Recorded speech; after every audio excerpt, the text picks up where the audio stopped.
All my life, Satan tried to get me. Walking my shoes, devil trying to fit me. But he don't know I got the power fit me. Nah, he don't know I got that power. All my life, Satan tried to get me. Walking my shoes, devil trying to fit me. But he don't know I got the power fit me. Nah, he don't know I walk in power fit me. Hello, this is HRap B from the End of the Bench Media. I am here with my favorite episode of, my favorite podcast, Rappin with HRap. Tonight, I have two wonderful people, Ben Irene Sudderth. I always ruin y'all name. I'm sorry for ruining your name, as I do every week. All right. Ben Irene, thank you for joining me. As we do every week, I have conversations with people about life, about what happened in the past, what's happening right now, and how they ended up where they are. As I talk to people from all walks of life, and what I want to do is introduce people. I want to reconnect our community nationwide, coast to coast, border to border. I'm talking to people who are elders. I want to talk to people who are my age, middle age, or upper middle age, and young adults, and I even have some young people coming on soon. Have a football player transition into college, and I have my niece, she's a gymnast and a softball player. And I just want to let people be reintroduced to each other. Thank you for giving me your time. How you guys doing today? Doing good. Doing good. Thank you. How are you? I'm good. I'm great. It's great to see you guys. I'm glad to see you. Give me a little bit of your time. And like I said, I just want to introduce you to people. I want to, introduce your life, your walk through life, and then, hopefully we'll enlighten somebody, inspire somebody, and make somebody want to do something even better than they're doing now. All right. Exactly. All right. Sounds good. Sounds good. So, okay.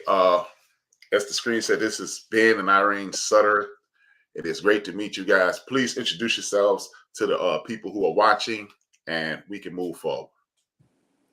All right. Well, thank you for having us on tonight. I'm recovering from a little cold, so if my throat gets kind of scratchy, you'll know why. But we're just excited about being here on you and joining with you. We've always admired your podcast, and we're excited to be a part of BS3. But yeah, we're married, going on 42 years now.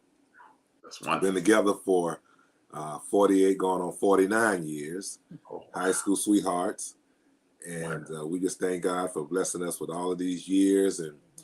And basically, we came, from Hickory, North Carolina. Okay. Which is an hour from Charlotte. It's northwest from Charlotte, North Carolina, okay, which is the Queen City. Everybody probably heard about Charlotte. Yes, you got the Charlotte Hornets and the Charlotte Panthers. Yeah, Carolina Panthers.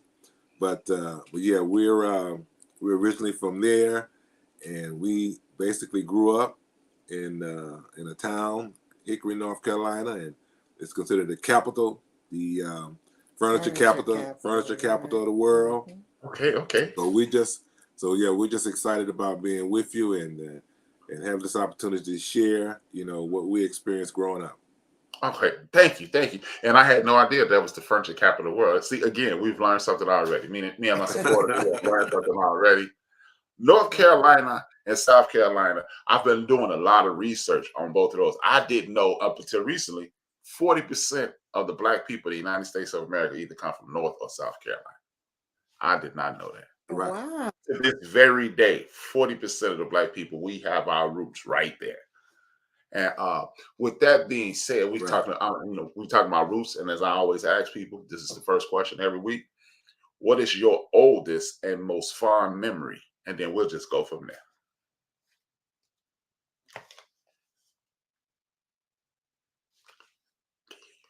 You mute. Can't hear you.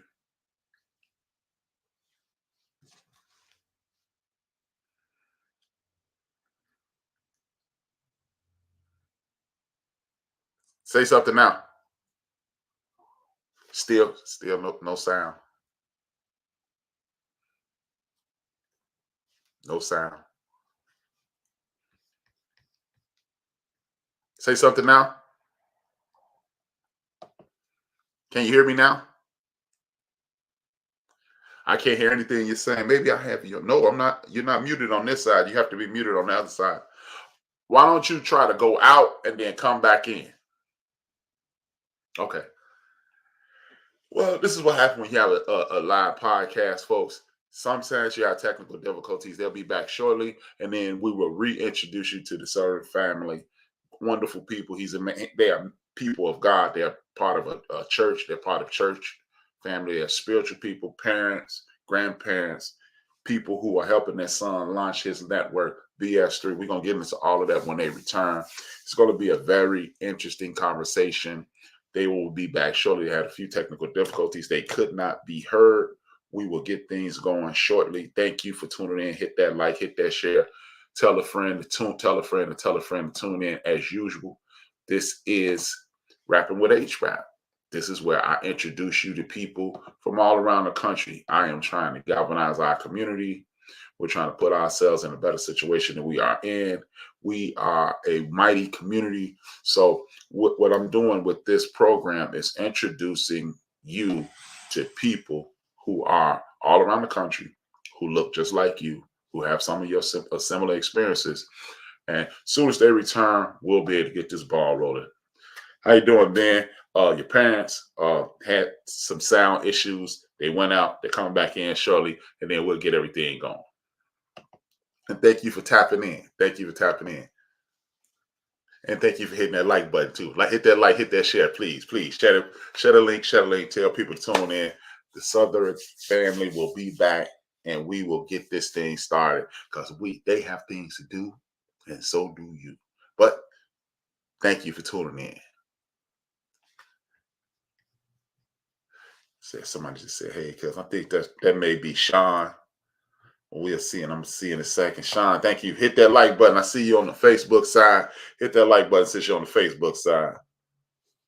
Please and thank you. Hit that like button. Hit that share. Tell a friend to tune in. I'm tapping in. Oh, Andrea. My fault, cuz. I'm sorry. Same family, different cuz. Same family, different cuz. But yeah.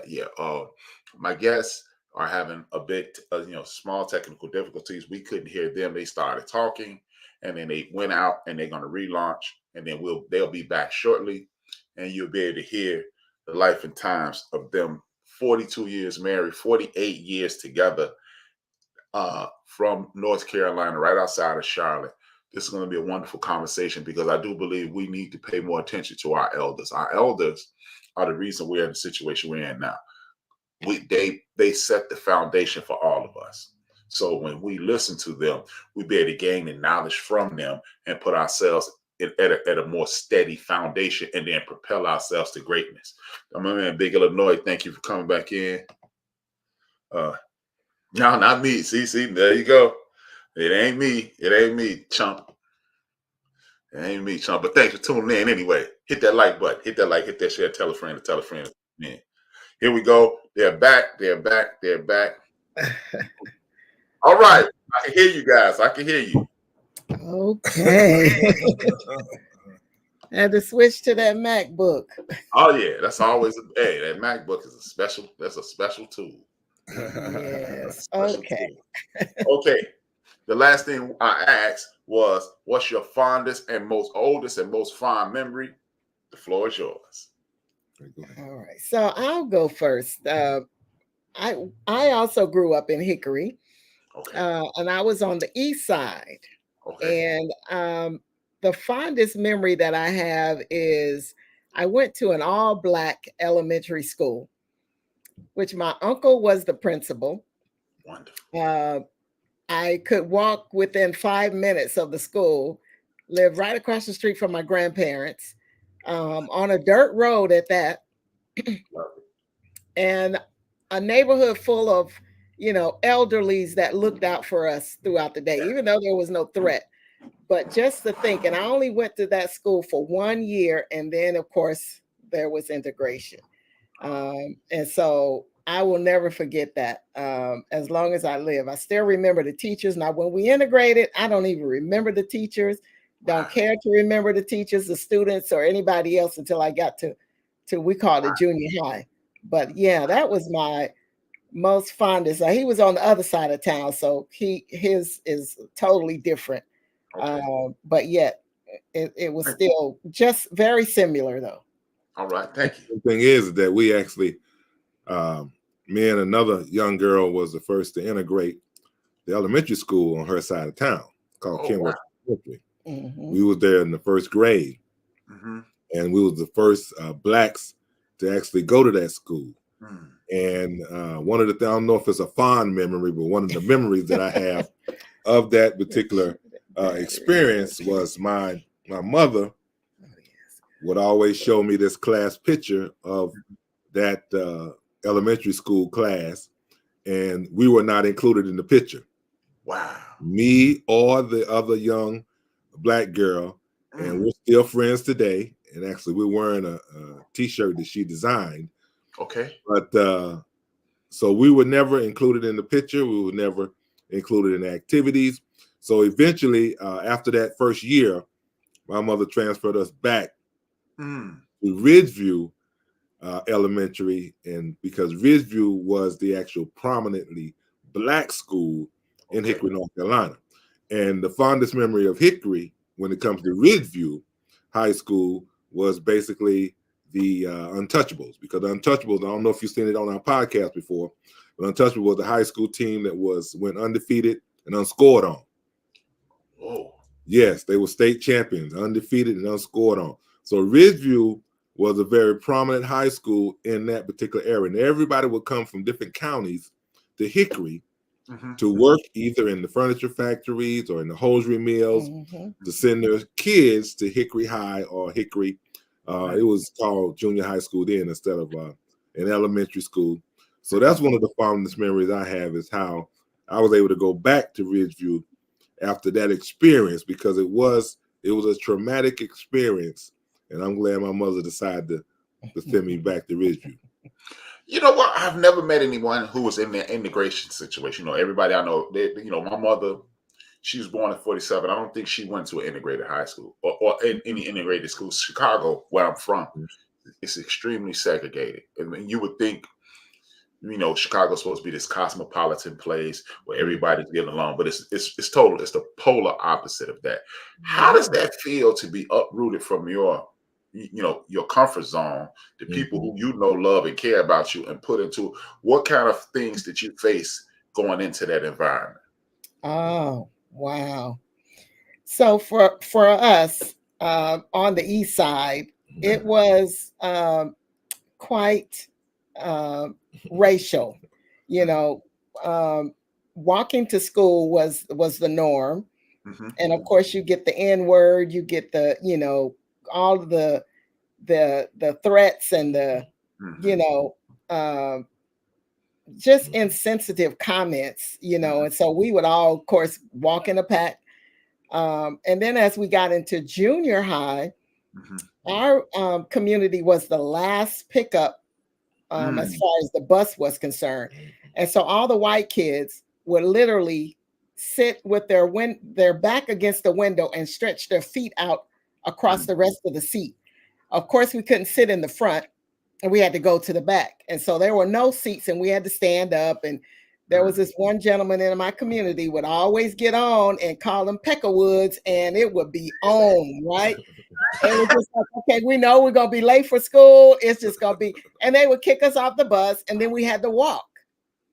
And then having to walk, I think they purposely put the train on the track, and it would not move. So we had to jump the car to get across to go to school. So it was just, and that was an everyday thing.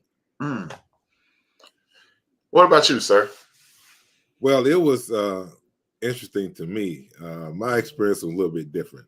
I started in junior high school, going to a predominantly white junior high school, and they bused us as well.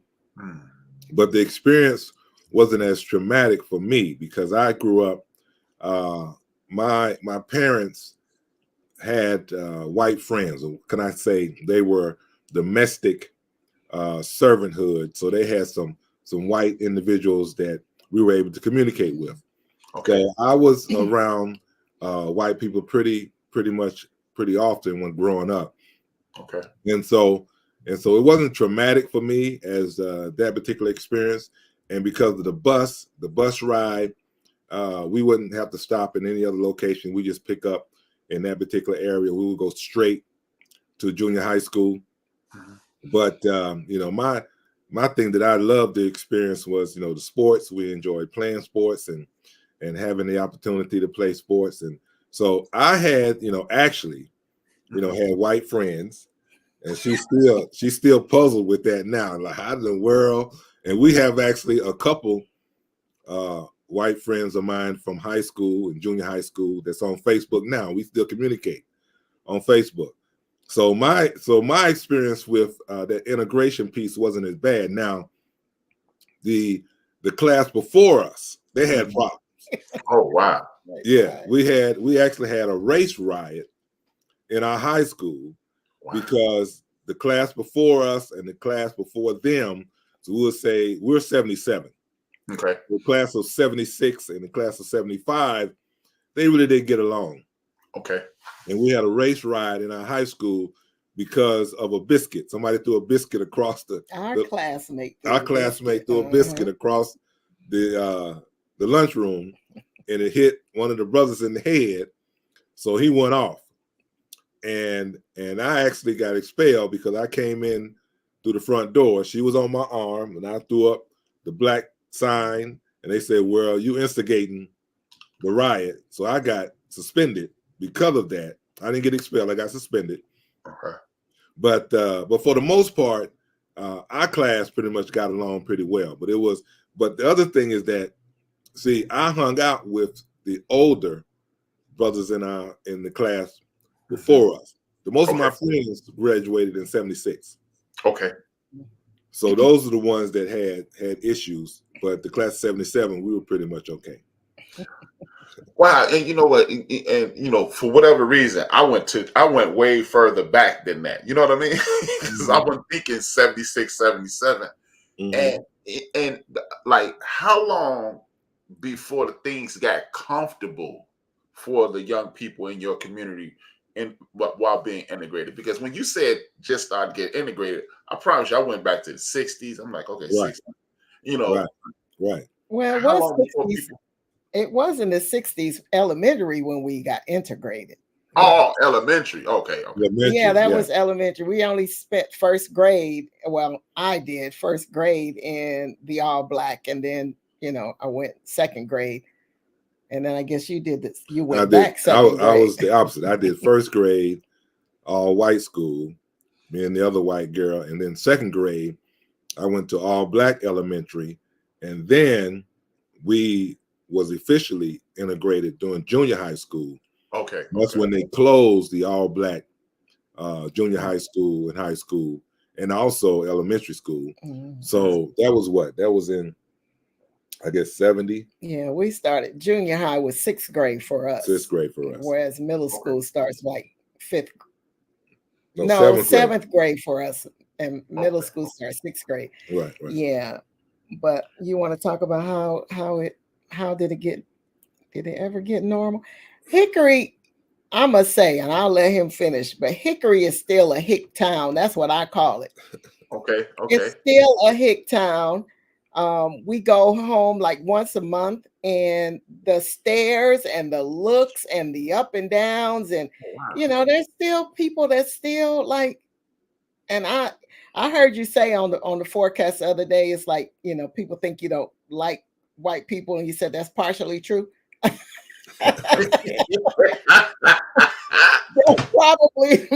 That's me. And I'll just sit there and stare at you too. It's like, what? I got a right to be here just like you. So anyway, it just depends on where you are and who you are, and whether or not, you know, you get that connotation.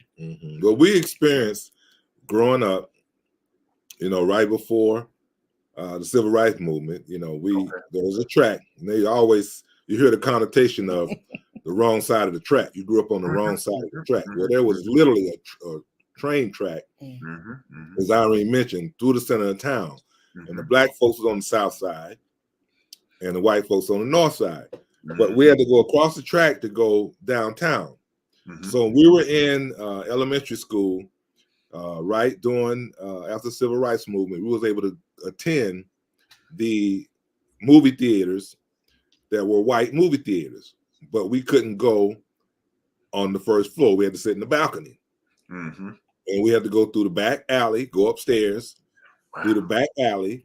And when we wanted to get some concessions, we had to come down the stairs, and there was a little door in the back of the concession stand.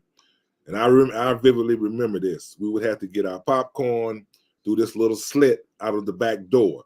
Wow. And I remember looking through the back door, and you could see the beautiful carpet and the glass where all the other individual patrons that would go to the movie come to the front door. Concession stands, and you see all of the candy and whatnot with this beautiful glass counter, beautiful carpet. And I always admired them. They were able to go through the front door, and we had to go through the back door. Wow. And see, you know what? As racist as Chicago is, I'm young enough to never have had to experience that, but I'm also simultaneously old enough to know what it feels like. Like you said, the North and the South Side. Ironically, my neighborhood is the exact same thing. Chicago is set up in hundreds. I lived in 1442 to be exact. Okay. 1600 is like 1442. You get to the corner, that's 1500. 1600 is the very next block. Mm-hmm. We treated 1600 and further north like it wasn't even part of Chicago. And I'm talking about I could run to 1600 top speed and wouldn't be tired. So I can definitely identify that, because even to this day, to this very day, if you're riding through one of those 1600s and further north neighborhoods, you will get pulled over. I mean, you could have anything. I got pulled over 2 nights ago for the light bulb on my license plates being out. Not my tail lights, not my brake lights, not my turn signal. Pulled me over and said, "Hey man, did you know your license plate light was on?" And I'm thinking, with all them lights you flashing in my eyes, I know you saw it. Right. You know, and we're not talking about a small town. There's a metropolitan area. We got street lights everywhere. Right. It's been times I drove without my lights on. That's how bright our street lights are. So I could definitely identify with that. But man, when you're in a situation like that, how does that make you feel? Or is it just normalized because that's what you grew up in?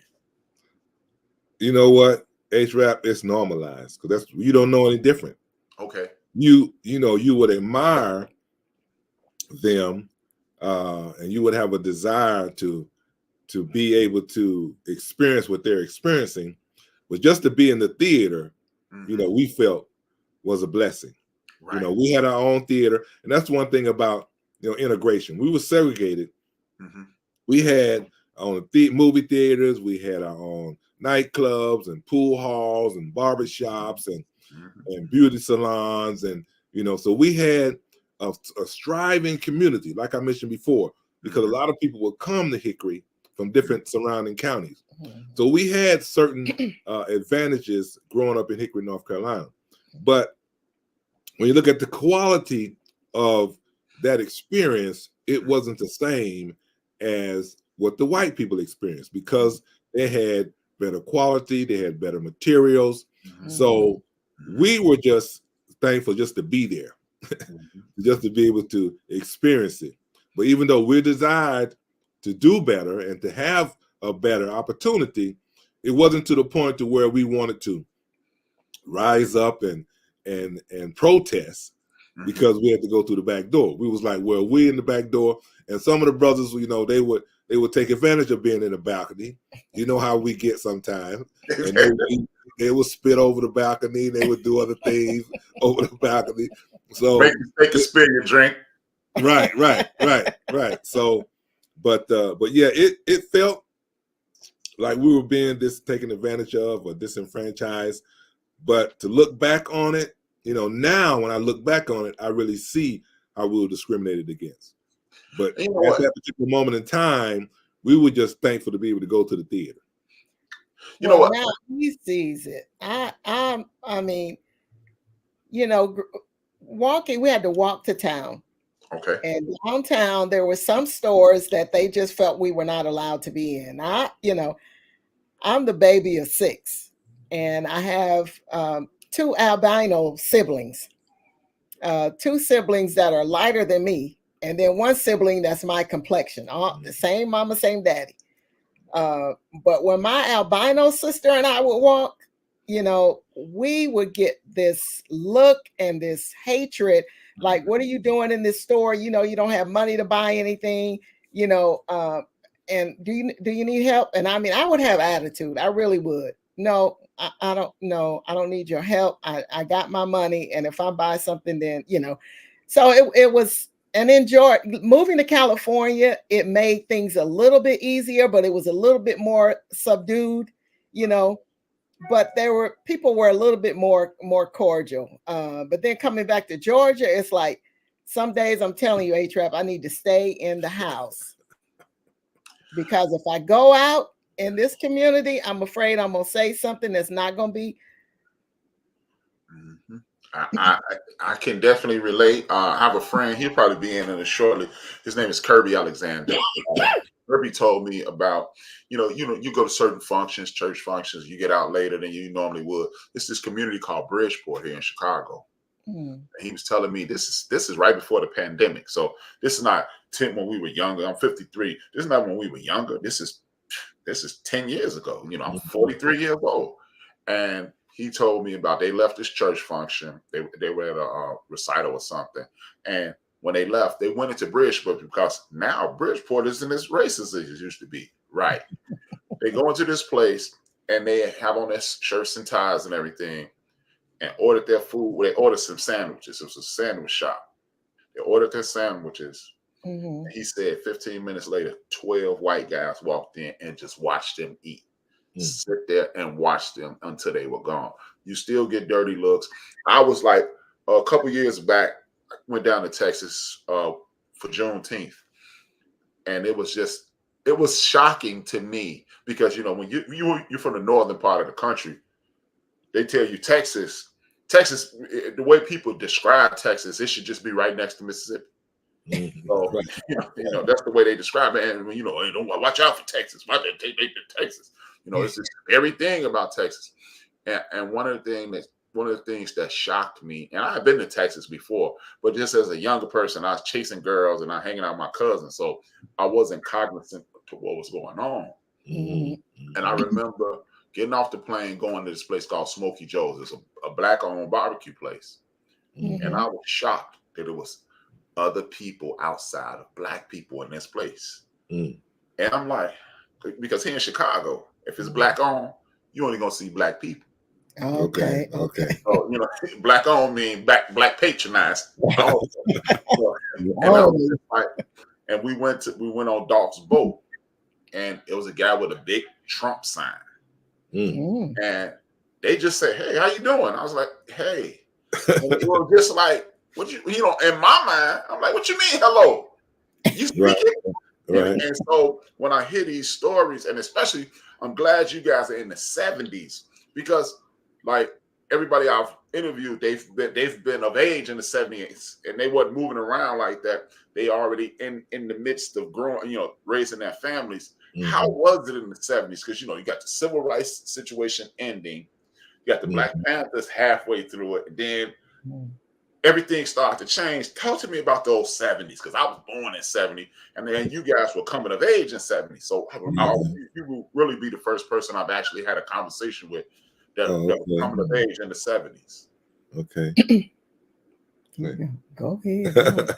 Well, I mean, it varied, because I remember, some opportunities that we were able to achieve, coming up in the 70s. Because of the community that we were from, there was a lot of, when it came to whites and blacks, they would more or less, we were integrated not only in school, but also in churches and in communities. Because like I mentioned before, a lot of our parents and ancestors and elders were domestic workers. And so, like, for an example, her grandmother would iron clothes. The white lady would come into the black community, bring her clothes to iron the clothes. And then same thing with my mother. She, even though she owned the daycare center, she owned Bisbee Day Nursery, but she also worked in that particular area as domestic servants. And then same thing with my father. My father worked at Pepsi Cola, but even though he had a degree, he had a college degree, he was a janitor in the actual Pepsi Cola plant.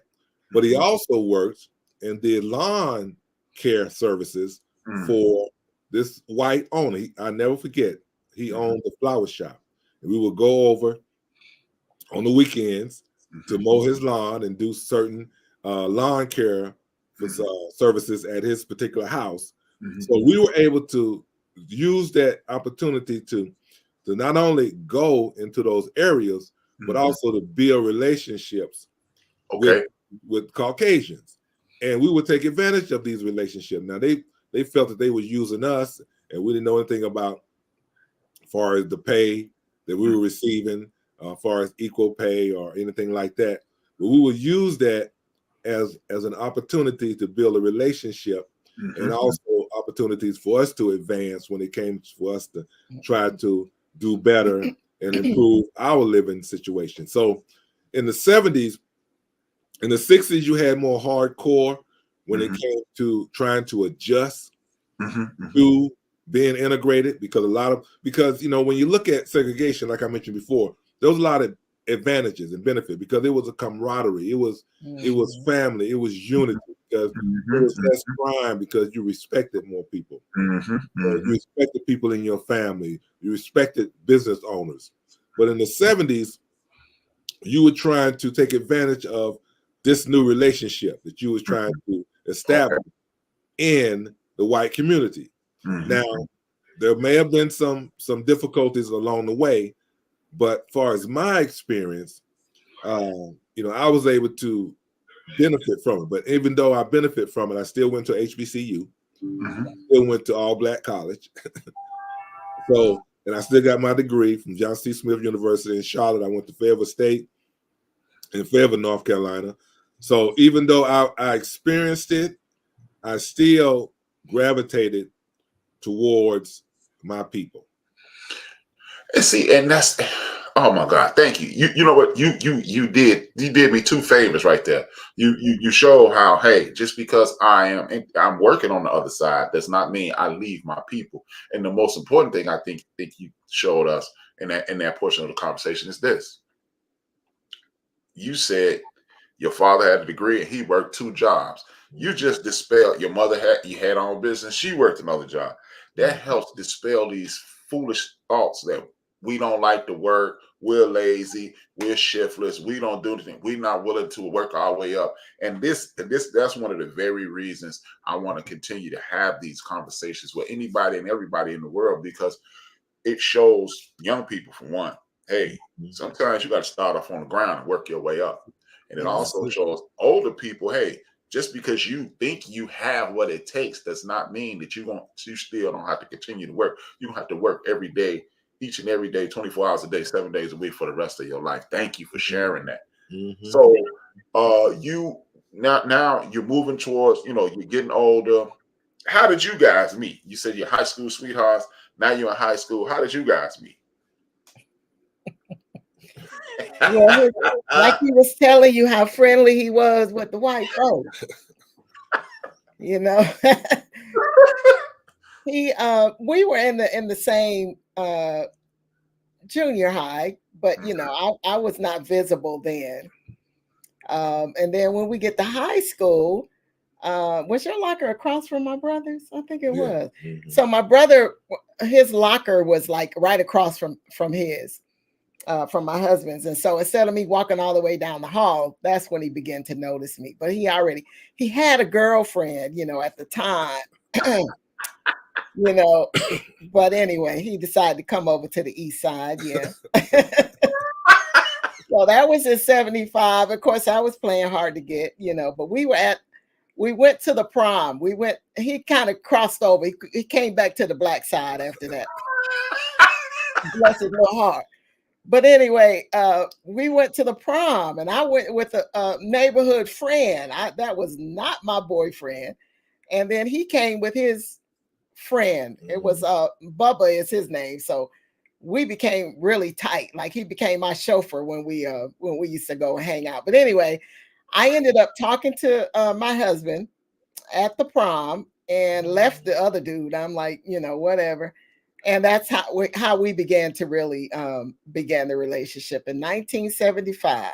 Right. So let me put it in context now. It was put it in context. Now, when we integrated, a lot of the brothers was, kind of curious about the Caucasian, experience.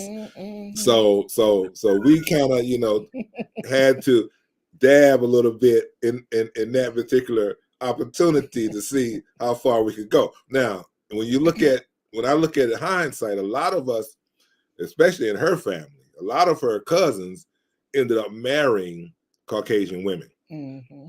So it was an experience that as the brothers, we wanted to just, we were just interested, just wanted to check it out, see how it was going. But getting back to the prom, me and my friend, it was a senior prom. So she was a sophomore, he was a senior. So we actually crashed the prom. I didn't have a tuxedo on or anything like that.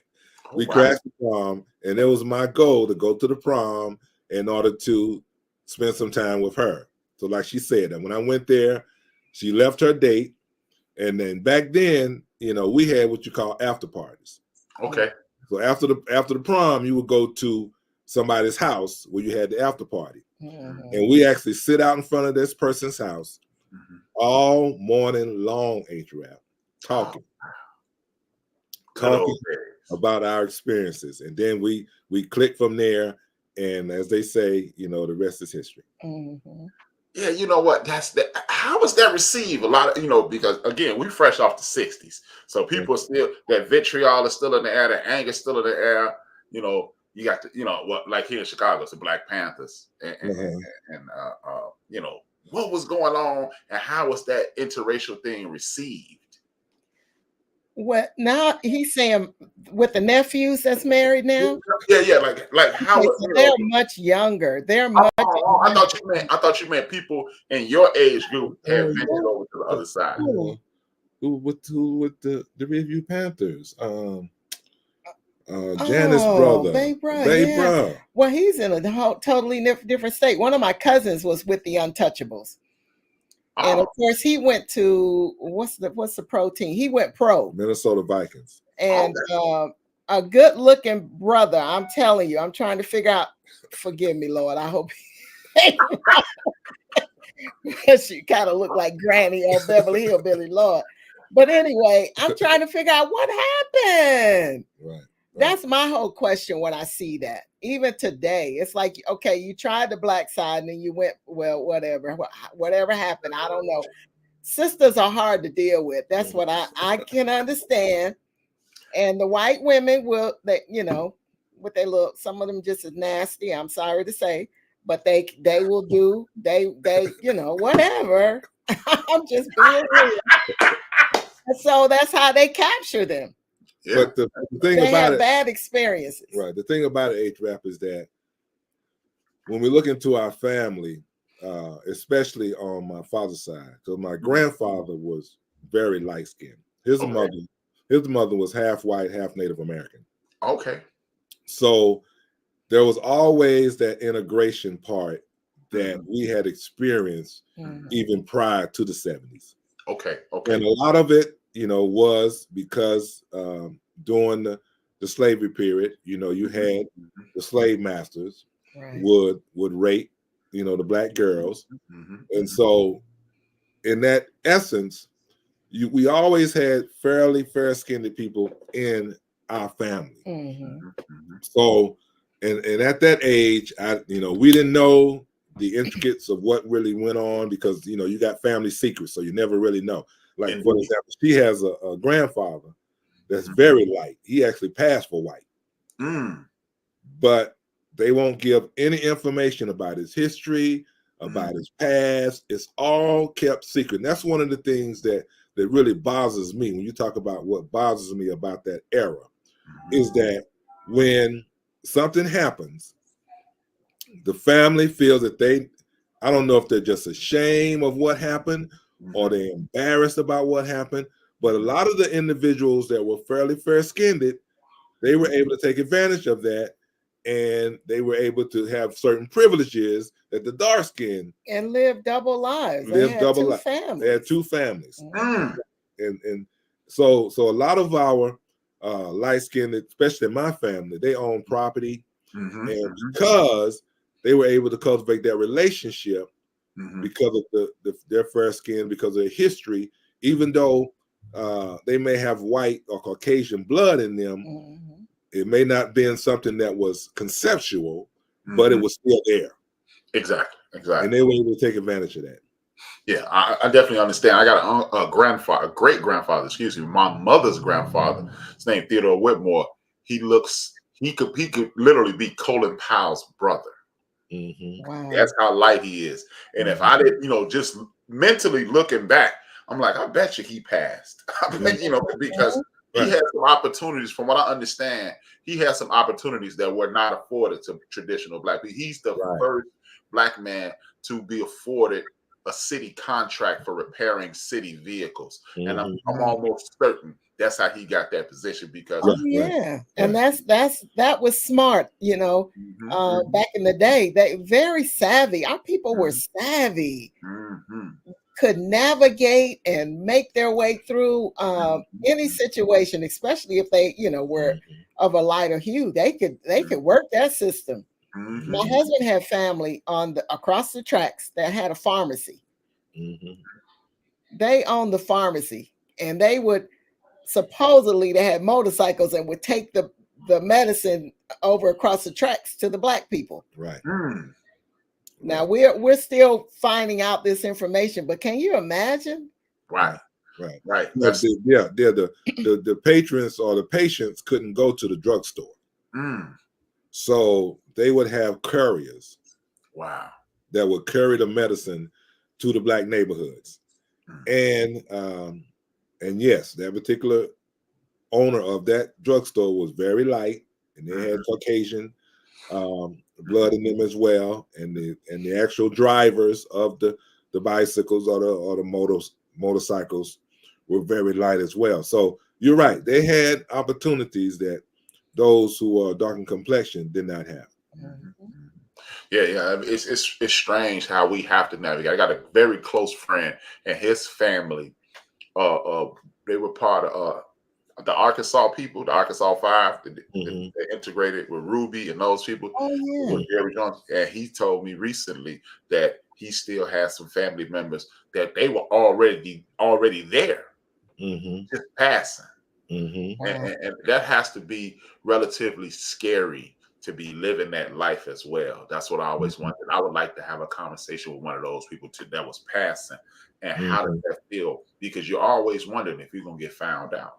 That's what I was gonna say. You have to, in their mind, they're it's clicking all the time on what to say and what not to say, what to do and what not to do. That's amazing.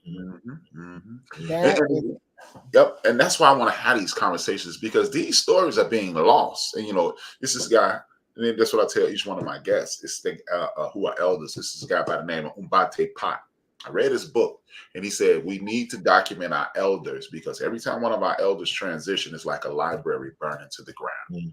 Right. And we continue to just, like you said, we walk away from these stories. I don't really want to tell that on, and I'm guilty of that.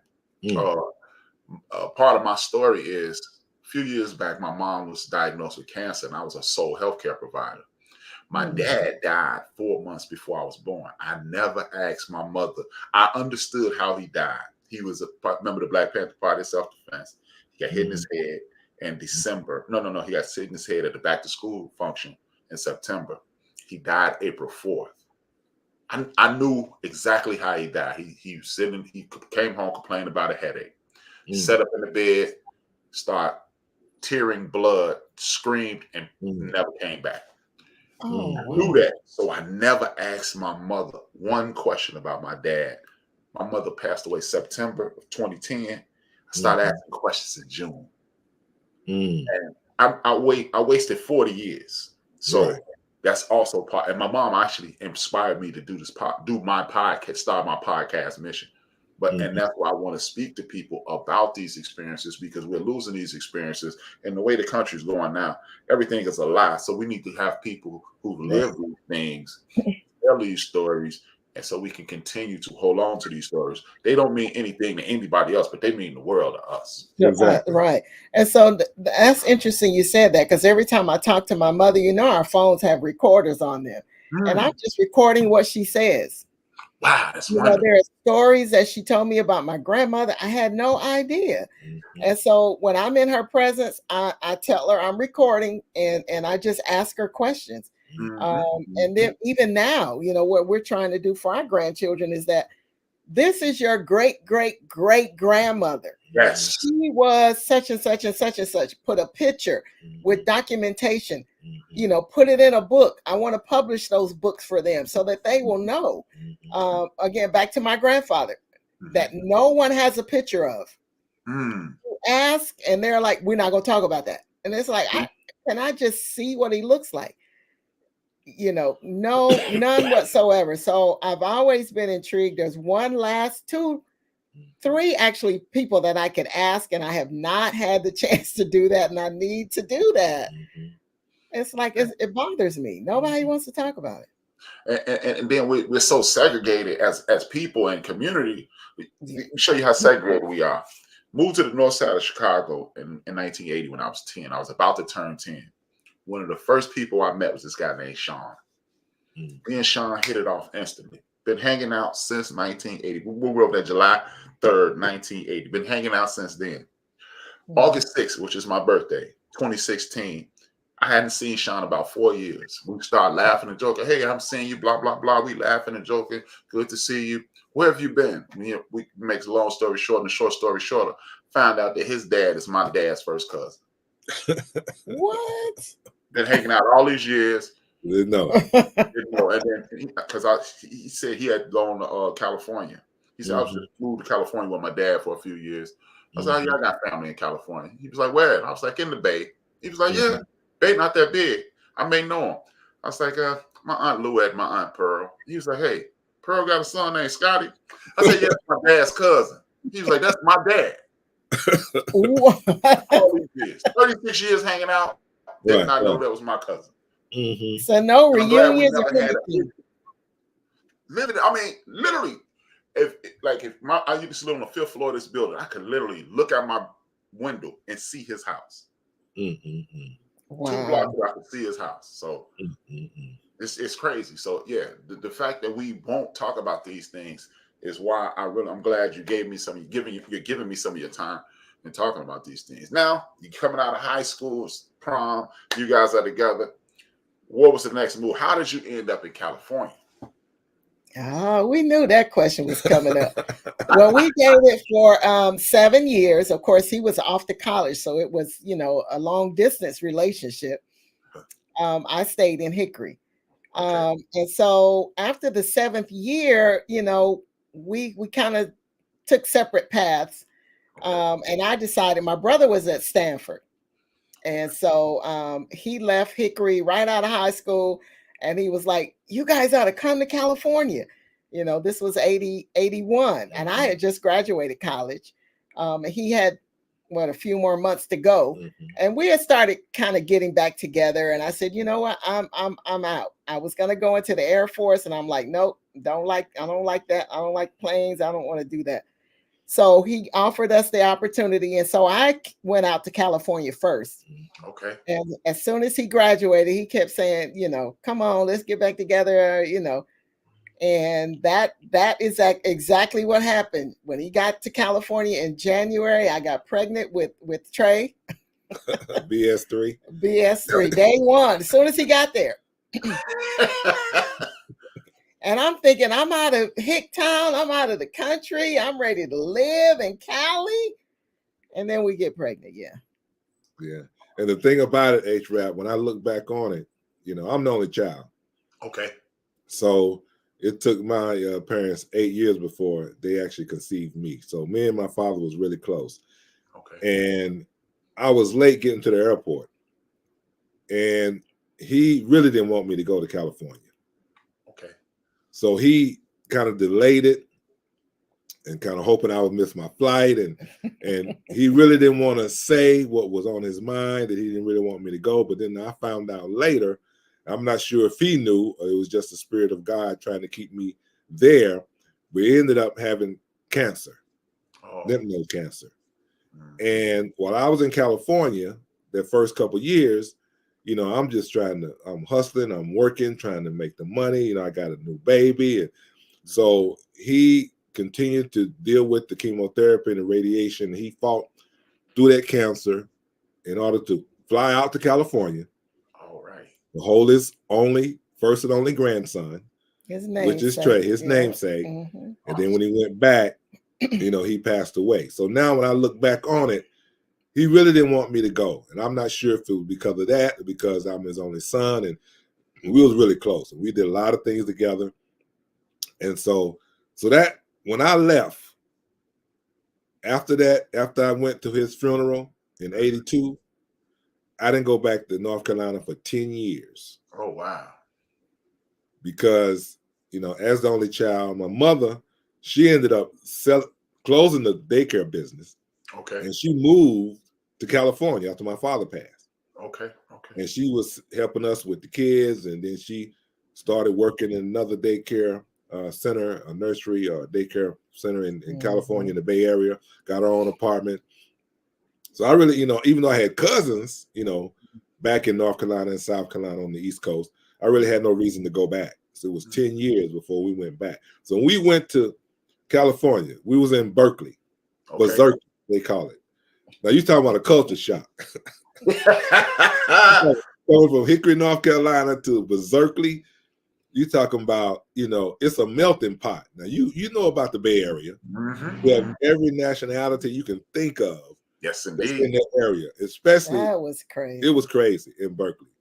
But I mean, you're talking about a transformation of learning different, I guess, different ethnics and different people and different backgrounds. And, you know, so we, you know, it took a while, but we kind of enjoyed it. And we lived in Berkeley for about 10 years. Okay. And then, Berkeley about 10 years. Deidre was born in Emeryville. Yeah. And then we went to El Cerrito. No, we went to Emeryville. Emeryville. And then we went to El Cerrito. So we never really lived in Oakland. Now, our church is in Oakland. I ended up pastoring the church in Oakland.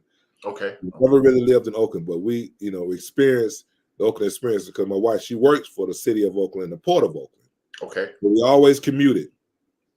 And now here in Georgia, people say, how you guys, because our church is like 45 minutes away from Douglasville.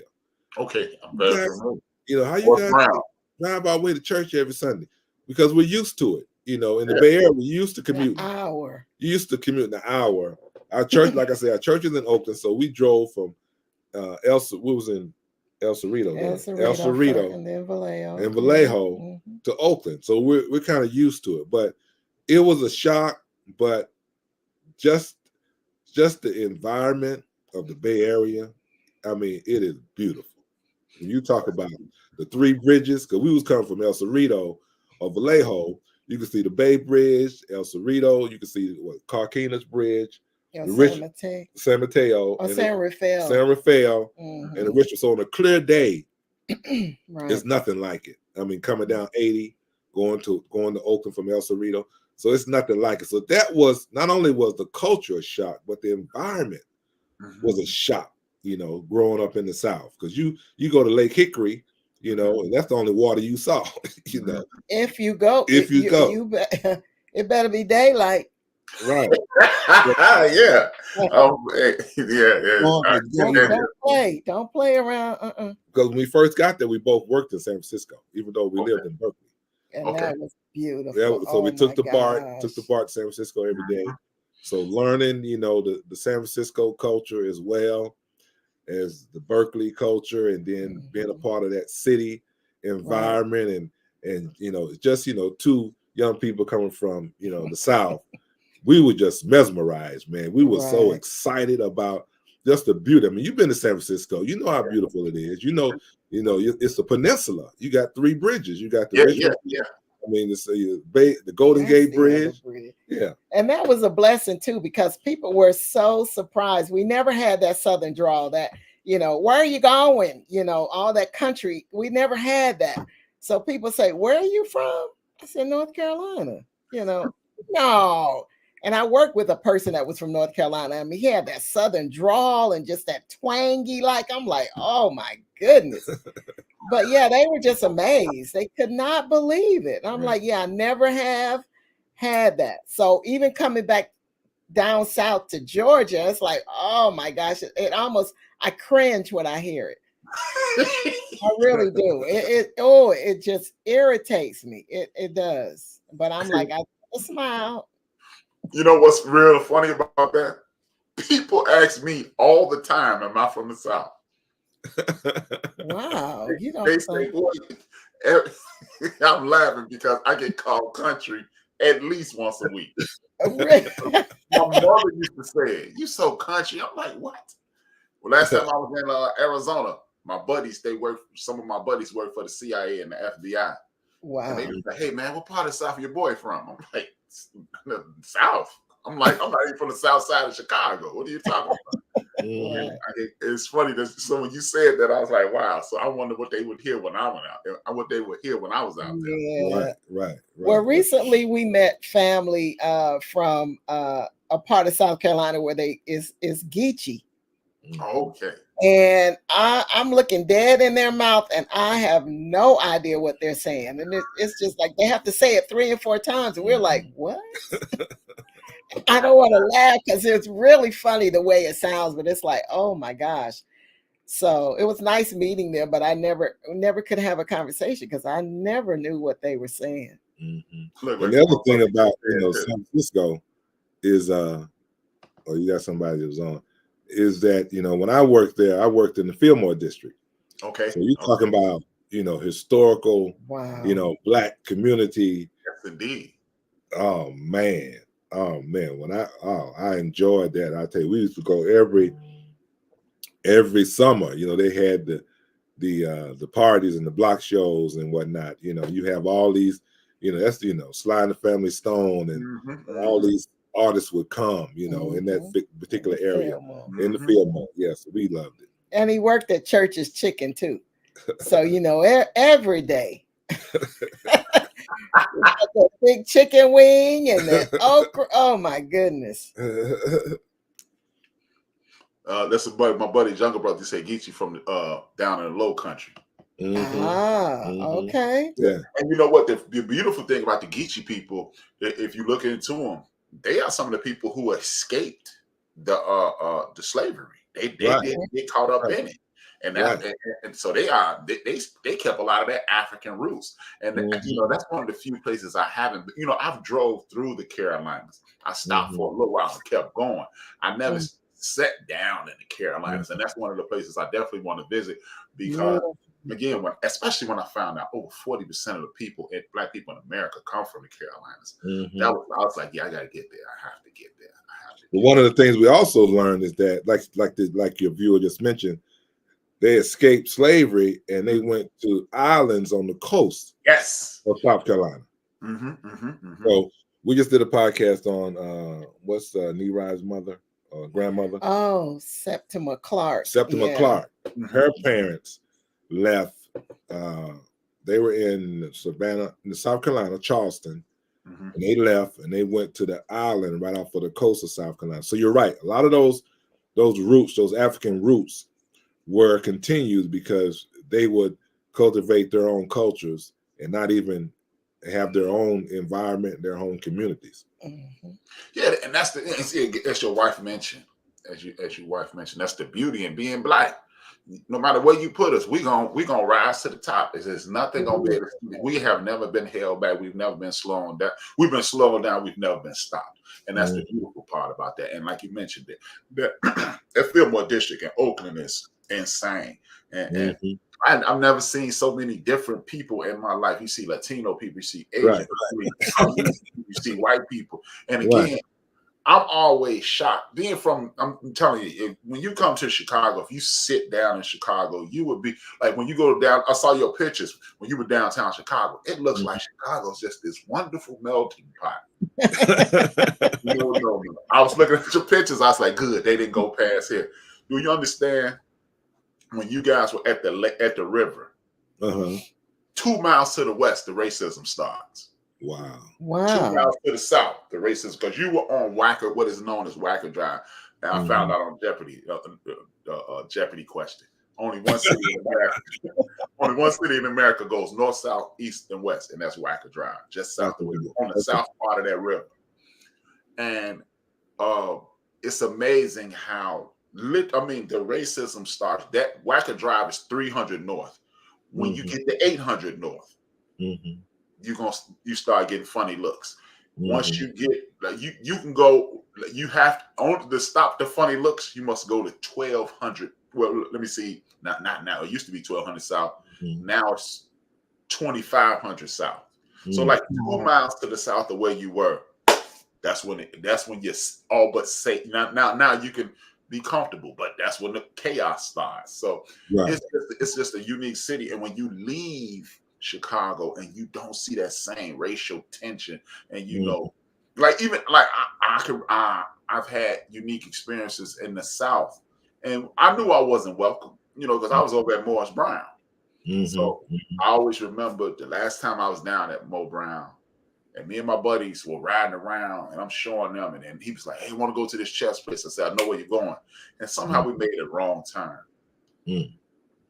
I remember driving down this road. It wasn't a dirt road; it was just an interstate road. And I was like, "Look," and I used to always tell people, "I got my own GPS. God steer me around. I don't need no GPS." And we used to joke, and I was like, "Hey, man, we need to get off this road." And they said, "Come on, man, with that GPS mess." So I was like, "All right, cool." And I could just feel my spirit was just unsettled. And I will never forget this as long as I live. We pull up at a Phillips 76 gas station, and we got out the car, me and these two black dudes. And we get out the car, and this older white man looked at us. He said, "Hey, y'all not from here. Y'all trying to get to Atlanta." I was like, "Yeah." And he was like, "Did you see that fork in the road?" I had told my buddy, said, "We need to go down this fork." I said, "Yeah." He was like, "That's how you get back to Atlanta." I said, "Okay, thank you." And I walked back to my car. I walked back to because I had just bought a K5 Blazer. I'll never forget. It was my favorite car that I had in my life. I said, "Okay, I'm going back." I say, "Stacy, Rodney, let's go." And Rodney was like, "Hey, man, I'm going to get something to drink." I said, "You'd never live to drink it." I know. Get in the car. We get back in the car. We ride to my cousin Chris' house. And we never said anything. We get back home. Chris come back home. Something happened. He lost his job. So he came back to Chicago. And he didn't even know he was on interview with me. I saw his name. I used to hate interviewing people. I saw his name on the application. I said, "I'm going to interview him." And he was like, "Really?" I said, "Yeah, I'm going to interview him." It was my cousin. I'm like, "Yeah, he getting the job." So I turned my back on him. And he walked in the office. And I said, "Hey." And I told him his original address. He said, "How do you know that?" And I turned around, because it's me. And we're laughing and joking in the interview. He told me. I said, "Hey, we talking about that day." I said, "Remember that day you wanted to drive my truck?" And I told you, "Yeah, take it." And he was like, "No, I'm just going to take my car." I said, he was like, "Yeah, I remember that." I said, "Thank God you didn't." He was like, "Why?" I said, "Man, we went to this part of town." He said, "No, thank God you didn't let me take your car." I was like, "Why not?" He said, "Hey, man, that's a sundown town. They killed 2 black people over there about 6 months ago." That was 2001. Wow. 2001. Right outside Atlanta. It was the northeast part of Atlanta. Not surprising. Right. Yeah, One of the things I wanted to talk to you about was, on that particular riverboat cruise, architectural cruise, right when we first entered under that first overpass, was DuSable's Park. Oh yeah. They were developing They it. were developing it, and they've been developing it for years. All of a sudden, they lose the actual funds to complete the development. Now, we went to the Disabled Museum, so we understand the importance of what that particular what that meant when it came to his contribution to Chicago. Yes, indeed. Right. He was the first. Basically, he came in. He created Chicago. But John, now, all of a sudden, right. But now, all of a sudden, you don't have the funds to complete his monument on that particular part of the river. So when you talk about the racism and the discrimination in Chicago, yes, it still exists. And when I heard that, I was like, oh wow. Hey, I can't believe they don't have the money to put up his monument. Still underlying, and they were saying something about what they were trying to. What we need to do is take a portion of this land for this reason. And I'm like, well, why you don't just finish what you started? They wanted a portion for something else, right? Hey, let me tell you what that is. Remember when you got on that boat cruise? I know exactly where you were. You were on Michigan Avenue and Wacker Drive, and then you go downstairs. Right. You remember those tall buildings, the Swift Hotel? Yeah. And then those very tall buildings. On the other side of the Swift Hotel, it's this thing. And look, get this. Y'all ready for this? It's Maggie Daley Park. Maggie Daley is the wife of two mayors ago. It is Rahm Emanuel. Lori Lightfoot, Rahm Emanuel, Richard J. Daley II. Okay. His wife get cancer, they get her a park, but you don't have money for the park for the people who created the city. Again, exactly. This is what I'm talking about. Exactly. And the thing about Chicago is this. Chicago is made up of, when you're talking about black folks in Chicago, you're talking about Arkansas, Mississippi, and Alabama. Okay. That's all Chicago is. I tease Ben and Dolph them all the time, man. Chicago is North Mississippi, man. That's all it is. I mean, right. Talk to a Chicagoan, you talking to somebody. My great grandmother, Esther Cotton, born Esther Cotton, Mississippi. My great grandfather, her husband, Theodore Whitmore, Arkansas. My grandfather, my mother's father, Richard Pollard, Arkansas. My father. My grandfather, John Williams, my father's John Williams. He's born in Lakeland, Florida. But my grandfather, George Stanley Williams Sr., Tuskegee. My grandmother, Tuskegee, Alabama. That's what you're gonna find people. That's what Chicago is. So we don't really kick up a lot of dust, but we should, because we need these things to be identified, and that again, which leads us to this conversation. Tell me more about what are some of your favorite things about Oakland. You talked about the culture. You talked about the interpersonal relationships. Talk to me about Oakland. What are some of your favorite things? There you go. I just appreciate the opportunities. I mean, coming from Hickory, as the day one that I got to California, I hit the ground and got offered a job, at an advertising agency. And when they put down the figures of what they wanted, I said, what? Is that comma in the right place? I'm not worried about the decimal point. I'm like, wow. And they were like, yeah, here's your office. And so I was just mesmerized just to, first of all, see this beautiful city. When we first flew in, it's like I had never been on a plane. So, just the opportunities. And like I say, the racism was there, but it was very low lying. They gave you opportunities and you just kind of, rolled with it. Well, okay. I'm gonna have to say this. I'm an avid sports fan. So we in '82 when we got to Oakland. You come across Hagenberger Road from the airport. And as soon as you go over 80, you got the Oakland Coliseum. And at that particular point in time, you had the Raiders, the A's, and the Warriors. Oh, yeah. Guess who's a Raider fan? Yes.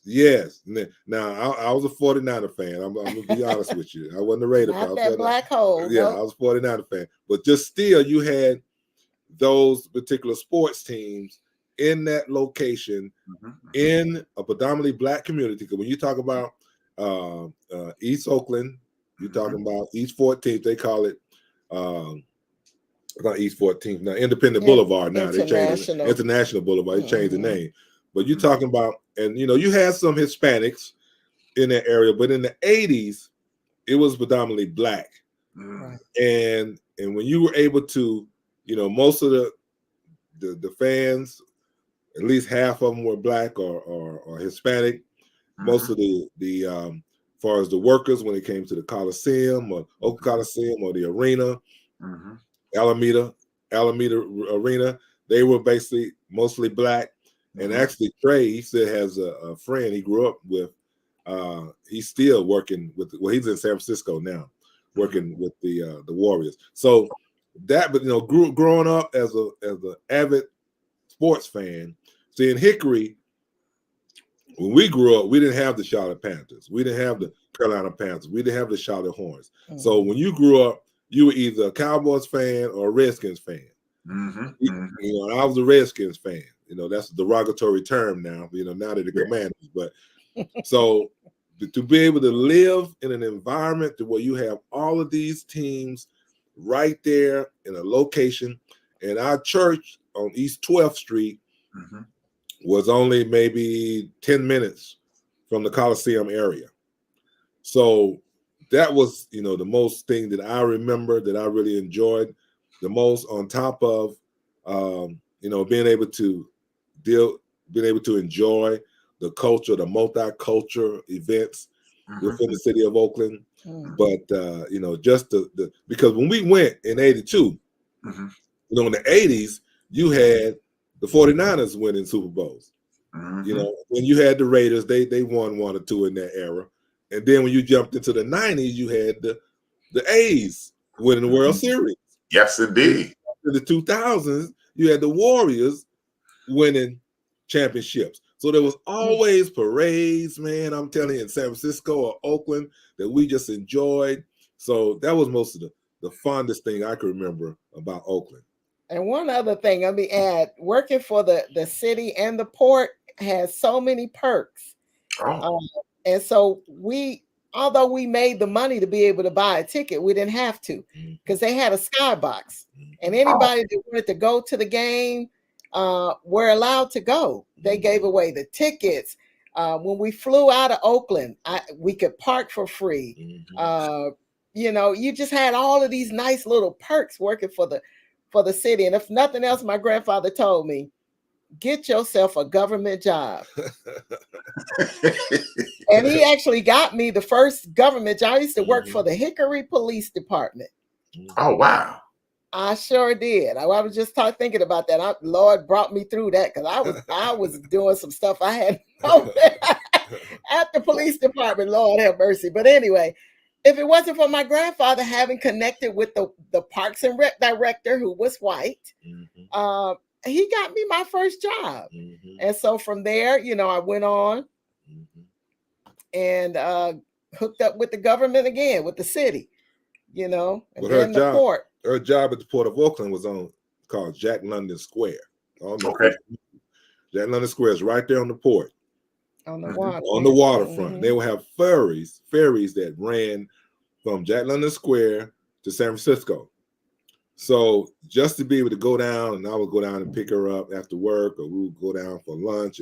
And Jack London Square had different events and whatnot during the summer. Well, that's the other good thing about the Bay Area. There was really never a winter.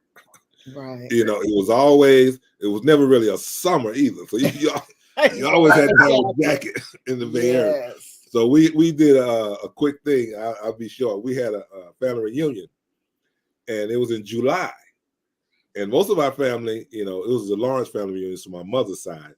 They're from South Carolina, North Carolina, Florida, DC. Used to the 4 seasons, And they came out to the Bay Area in July. They all had shorts and short sleeve shirts. They all had to go buy a coat. We forgot that. We forgot that little bit of information. Yeah, I know the feeling. So that's I enjoyed that. So that took some adjustment moving back down here to Georgia, dealing with these 90-degree summers, man. We just the Bay Area, hundreds. We enjoyed the Bay Area, man. We never get too hot or too cold. Oh well, yeah. Good thing you ain't come to Chicago, because You can get all seasons in one day. One day, yeah. And one day, from Chicago, and we talked to them a lot. They were like, I don't like Chicago. I'm not moving back to Chicago. And I was like, we were just there. Well, why did you go to Chicago? I was like, what's wrong with? I guess they lived there for so long. I don't know. It's one of those cities that if you don't watch it, you will get sick and tired of Chicago. Wow. And you know what? The funny thing is, the people who I know who get sick and tired of Chicago are the people who don't travel a lot. Because if you don't travel a lot and then you leave Chicago, you're not coming back. Okay. You're not coming back because you're like, what? And then I'll never, because I have, like, anytime I go to Texas, anytime I go to, like, one of my favorite places in the world is Phoenix, Arizona. When I'm Greg, when I'm going back to that plane, I'm like, it's so dry and hot. Yeah, it is. Hey, but you know what? When you like, I remember it's like 4 years ago when I went to Phoenix last, and I went to see my buddy Craig, and it was the year that it was I literally remember seeing this on the news. It said, today in Chicago, it is colder than it is on Mars. Wow. So that summer, no, it wasn't even summer yet. I went there in the spring because my buddy's son was practicing for his football game.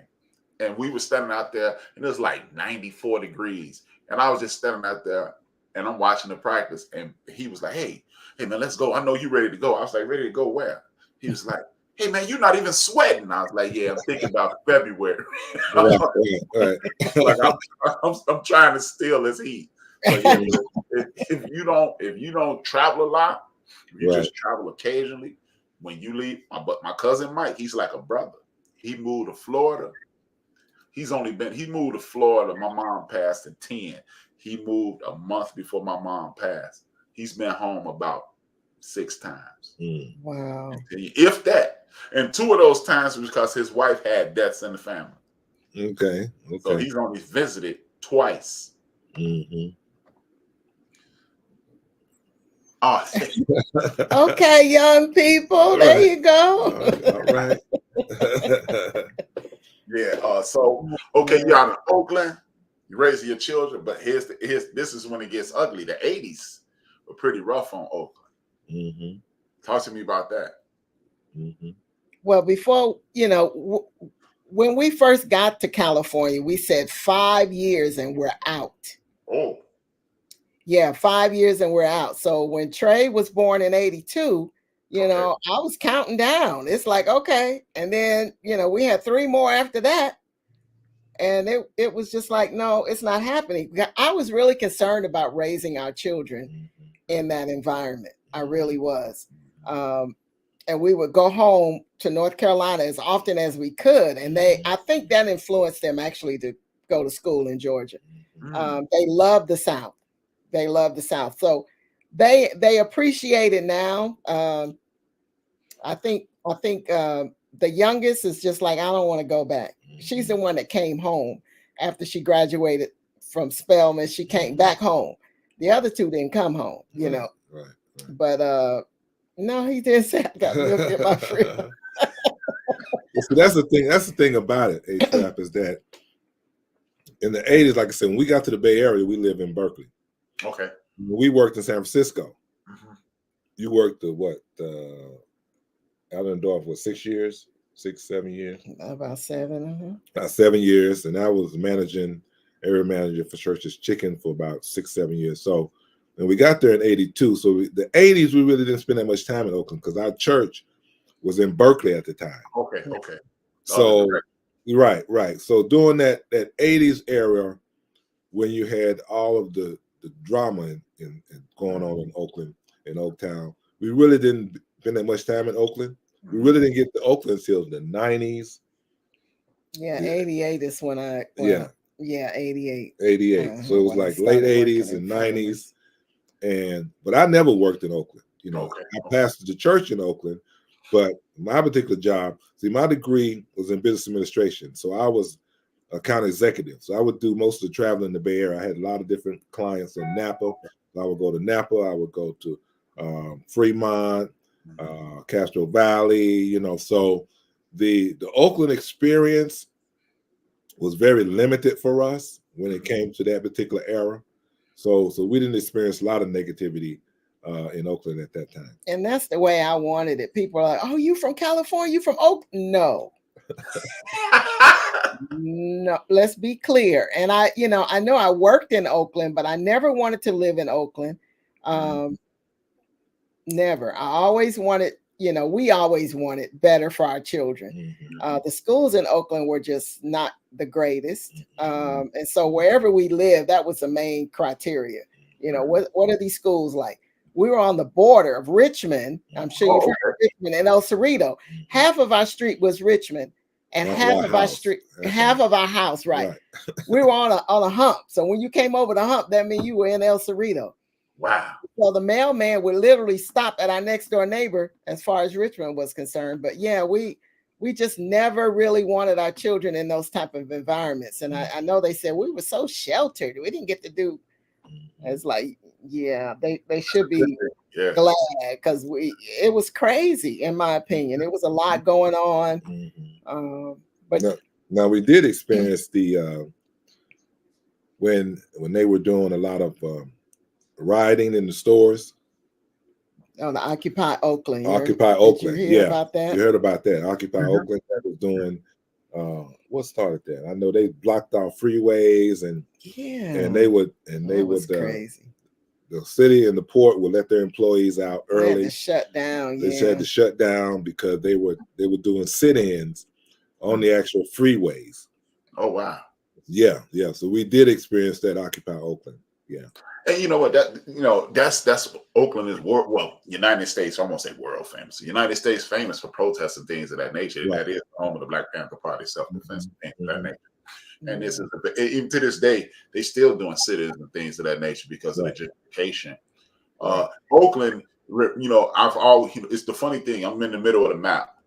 I've always had some type of connection with Oakland, outside of family. I've always met someone from Oakland and DC.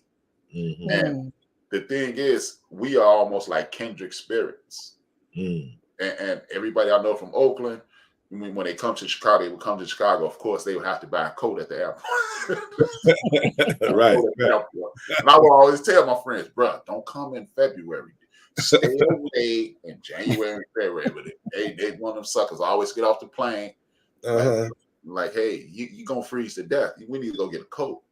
And DC is the same. And it's just, I don't know what it is. It's like we all on this, and Oakland is straight across to Chicago. I don't know what it is about DC, Oakland, and Chicago. It's always a connection. Right.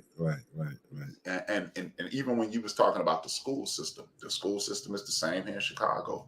It's just, it's crazy when you get to these major cities where it's too. I mean, then again, now that I said it out loud, that is the connection.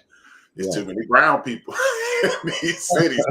Too dark. The skin's too dark, so we're gonna take away from what they have. So, but parents aren't like they used to be. Like you said, they work multiple jobs. Parents would go to school and work, but you got to advocate for your children now, because there are teachers that don't want to be there. So if your child don't want to be there, they don't have no problem in not making sure they get what they need. Exactly. And so when our kids were in school, they knew, oh, here come Mrs. Sudderth. They knew me by name. I could call and it's me again. I need you to challenge this young man. I need his brain to be stimulated. Don't give him this easy work. Well, we don't have, okay, I'll make sure you have it. So I got to teach your class. But it's you don't see that nowadays. And so the kids are just kind of like, whatever. And it can't be that way. It just can't. And the thing about the Bay Area, all of our kids went to different high schools. Okay. Because Trey, BS3, he went to Emory. Emory High. We was living in Emeryville. And that was predominantly Black. Yeah, it was. And Emory is a city right outside of Oakland. So it's basically like a suburb of Oakland. It's really Oakland. But it's called Emeryville. And then our middle child went to El Cerrito High. Okay. But now, what we did when we start purchasing homes, we would get farther and farther north away from Oakland. From the drama. Right, El Cerrito High. Yeah. And then the baby girl went to Jesse Bethel, which is in Vallejo.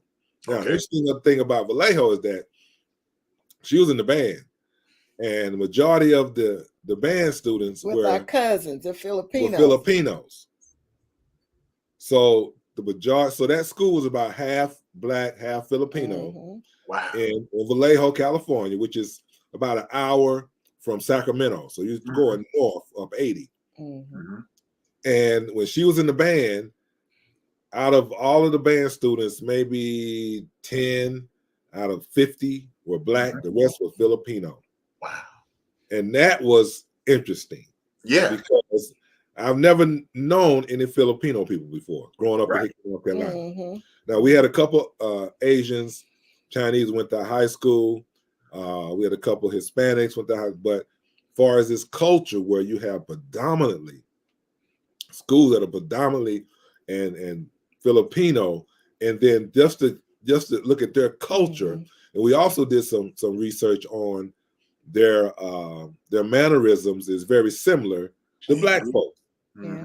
And we found out is that because right before the Civil War, some of the Buffalo Soldiers, when they wanted to get away from this particular drama in the States, they went to the Philippines. Exactly. They exiled. Well, actually, they went to the Philippines, and then they exiled in the Philippines when they was trying to conquer. And then that culture, that African-American culture, intertwined with the Filipino culture. And now you have, I mean, you're talking about, they had not only the band, but they had drumline. You talk about the movie Drumline. These Filipino brothers and sisters, they put the Drumline movie to shame. They won every drum. I don't know now. Every drumline competition they would win around the Bay Area. They got rhythm, but I wouldn't say that. I don't know now. I mean, they're cool people. I work with a lot of them, but I mean, and they're very rhythmic. They're down to earth. Like I say, I can relate to them, but yeah, I wouldn't say they were that good. They were good. They won every drumline competition in the Bay Area. They didn't have nobody else. I want you to finish telling that story. I gotta fix something. Finish telling that story right there. Talk to the people about drumline. Give me 1 second. Okay.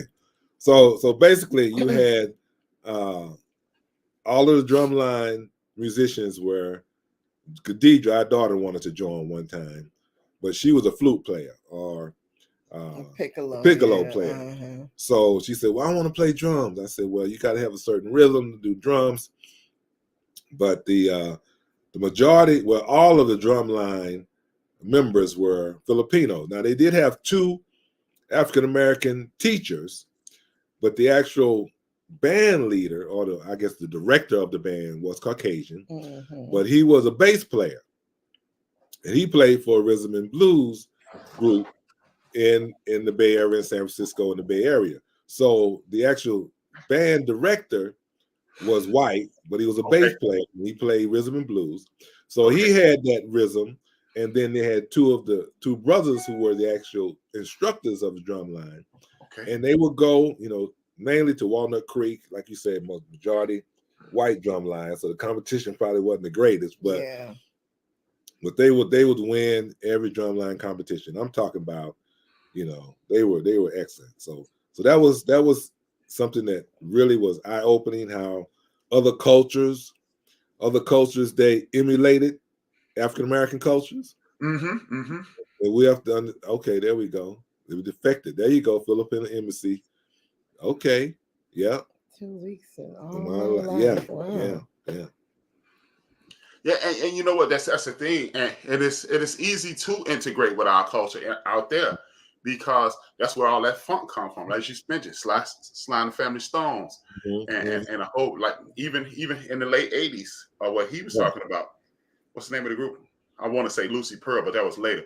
Tony comes from the Tony, Bay. right? Tony, Yeah, so right? Yeah. this is a place where music is king, and again, this is why they remove that stuff, because Right. it gives you options. It continues to bring people together, and they want, people at the top won't want to keep us apart, because if we keep us apart, we keep creating these sections for each other, and we just stay ignorant in regards to humanity. Right. And not to mention MC Hammer. I mean, MC Hammer just turned, the rap game upside down. Unfortunately, he Yes. wasn't wise about his investments. But I mean, when he came through, and the thing about MC Hammer is that his video was "We Got to Pray Just to Make It Today." Yes.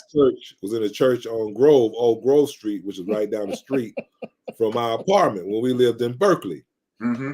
And then when you talk about Tony, when I was pastor, one of the churches that we fellowship with, the bass player, the pastor's bass was his son. His bass player, Tony was his son. So we had all of these, connections to musicians, and so it was one of the things that we really enjoyed as well in the Bay Area.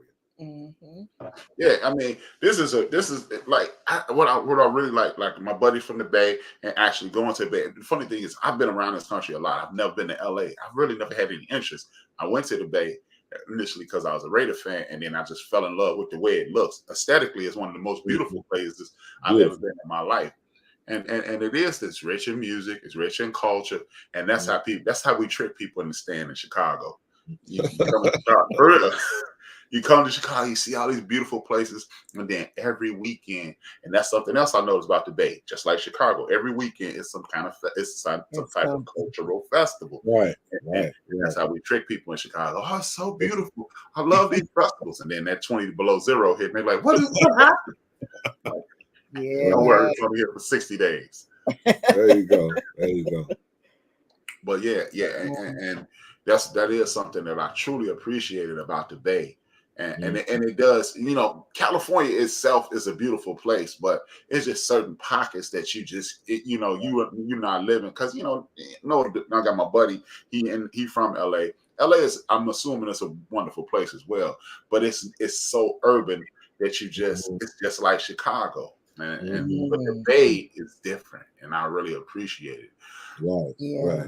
And the hills in the Bay, I mean, it's as soon as you come across the Bay Bridge and you see the El Cerrito Hills, and it's like you say, it's aesthetic. I mean, it's just beautiful.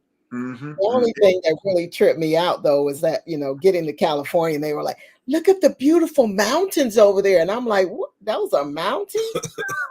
We came from North Carolina. That's not a mountain. Right. But anyway, yeah, you got to go to the mountains in North Carolina. You got to see that. That's beautiful. Blue Ridge Mountains, beautiful. Yeah. Okay, on my checklist. Okay, I know you got to go soon. So, hey, tell you what, that's what we do. Let's end it here, and I need you to come back on in a week or two, because I want to take it from the Bay, and then your children, and then what got you back to Georgia. Okay. How about that? Okay. All right, man. Thank you. This has been wonderful. This is exactly what I was looking for. I want to interview as many people. If you have any friends or relatives that want to talk about their lives, please give them my phone number to say, hey, we will. Southern's told me to call. Then I'll be love to have this conversation with as many people as possible. Bombard my phone, please. And, I have two. How about let's set this up for 3 weeks from today? If that's fine. Is that going to be around? That might be around birthday time. Check our calendar. My birthday is in April.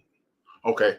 Throw some dates at us, offline, and that's around his birthday time. But anyway, you could, check in with us. Yeah, I'm gonna check in with you then. I'm gonna check in with you because you already told me that you have to do something at 8:30, so I don't want to keep it much longer. But man, this has been a wonderful experience. Thank you for having us.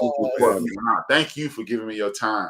But I really want to continue this because I enjoy doing this even more than my community empowerment show, because this is actually community empowerment, if you ask me. This is introducing people to things and places and lifestyles that you've never heard of, you've never seen, you never thought about. And again, it's drawing people in. I had a young man from DC. He talked about how much love, it was heartwarming to hear him talk about how much love he had for his grandmother. His grandmother saved his life. His grandmother was the number one inspiration in his life, Wow. And, I had another guy the very next week, young man from here in Illinois, he writes books. He was saying the same thing about his father and his mother and talk about things from moving to Iowa from Illinois and things of that nature. So this warms my heart. This is exactly what I was attempting to accomplish with conversations like this. I've had my pastor. That was who said good to have young people on the app. That's my pastor. All right. I really want people to understand we have way more in common than we have apart. Right. And I just want to continue. They say the internet is shrinking the world. Well, I want to shrink the country so we can reach out and touch each other and understand. And I also want to be able to have your grandchildren, one day Ben just say, hey, this is your great grandmother, Right. So yeah. So I'll be reaching out to you soon. Thank you for coming on. You're welcome. My pleasure. Yes. It has truly been, trust me, it has been my pleasure, way more than it'll be yours. Thank you guys for tuning in. Please subscribe to the End of the Bench Media on YouTube. You know what? Plug your podcast. I had all program I've been saying, and when at the end I'm gonna tell them to plug your podcast, and I almost didn't do it. Plug your podcast because I enjoy watching. That's why I tap in every week. Well, thank you so much. Such a great supporter. We appreciate it. Sons of Us podcast. We come on every other Saturday now. We're kind of streamlining it. 4:00. You can catch us on every, Instagram, Facebook, YouTube. We're basically focused on marriage, family, and life. So we're not only a marriage podcast, but we do different genres of topics and try to be very creative and thought-provoking and mind-percolating. And we just thank HRap for tuning in. But yes, please, Sons of Us podcast. You can find us on Instagram, Facebook, YouTube, and Roku TV, Saturday at 4:00. On the BS3 network. Thank you again. You're ready to see them again because we need to finish our conversation. God bless you. Thank you for coming on. This is HRap. These are Southerners. So have a nice evening. Have a good evening, everybody. And all my life, Satan tried to get me. Walking my shoes.